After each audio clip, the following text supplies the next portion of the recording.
presidenta, compañeros legisladores. En efecto, el objetivo de la ley es fortalecer el sistema de seguridad privada que brinda un servicio complementario a la que da el Estado, teniendo el monopolio el Estado de la seguridad.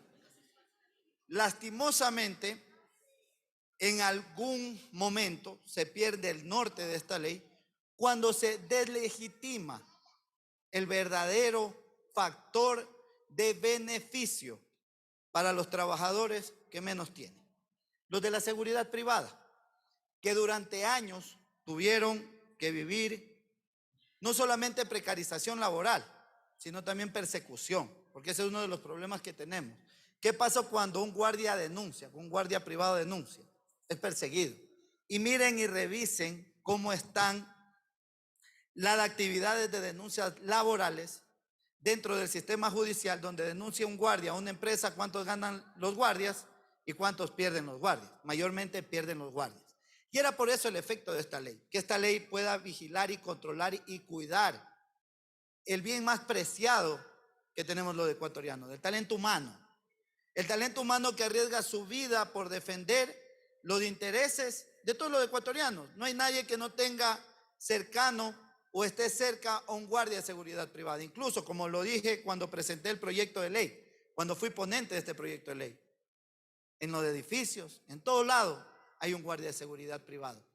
Y por ellos tenemos que defender esos derechos, y que son derechos básicos.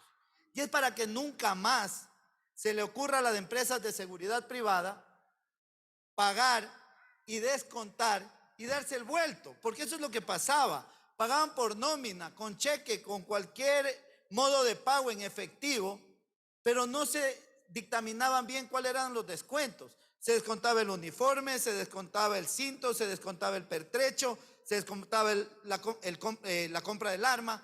Y esos son los problemas que vimos como legisladores en la asamblea anterior, que incluso se trabajaron con gente del Ejecutivo, pero oí decir que esta ley ni siquiera podía ser tratada porque no la trataron los actuales legisladores. Qué equivocados, somos entes.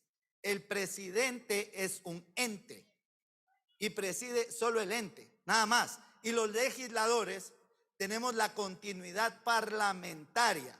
Y voy a hacer un llamado de atención. A este parlamento se viene a parlamentar, ¿vale?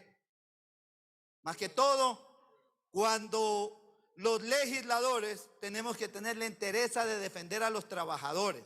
Y defender a los trabajadores es ratificarse en el texto de la Asamblea Nacional, no en el allanamiento del presidente de la República, que ha tenido una visión distorsionada desde el inicio del proyecto de ley. Porque por un lado nos ratificamos y por otro lado nos queremos allanar. Eso causa un efecto nocivo a lo que realmente es la materia de exposición de esta ley. Y sí, es una ley orgánica y que supervigila derechos laborales. Si bien es cierto, hay derechos generales, pero también hay derechos específicos. Y uno de esos es el acceso, primero, al sueldo justo.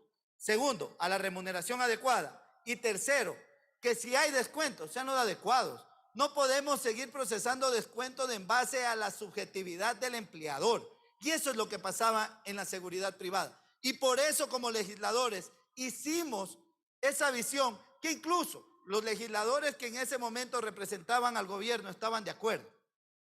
Y no es mentira porque está aprobado el primer informe. Y en ese efecto también tenemos que revisar cómo esta ley supervigila los derechos de los trabajadores. No me voy a extender más, pero sí voy a hacer un llamado de atención a la Asamblea Nacional, que hoy tiene el deber, sí, de legislar y fiscalizar. Y asimismo, es sentarse del lado de los que menos tienen, de los que hoy son víctimas de la supremacía del poder del capital. Y quiero decir que sí hay un riesgo en la implementación de empresas de seguridad. Sí, por supuesto que hay un riesgo. No se ha dicho que no hay un riesgo.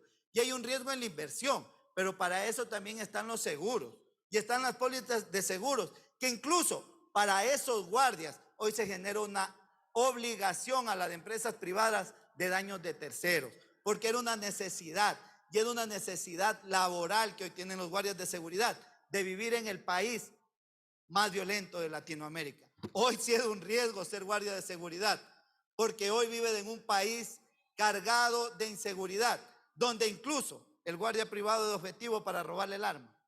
Y muchas veces muchos guardias mueren por defender su artefacto de dotación, porque saben que si se pierde ese artefacto va a ser descontado. Entonces, señores legisladores, el mensaje es claro, lo han dicho mis compañeros de bancada. Hoy tenemos la oportunidad de sentarnos al lado del pueblo ecuatoriano y de los trabajadores que durante décadas, durante siglos han sido vulnerados sus derechos. Muchísimas gracias, señora presidenta, compañeros legisladores.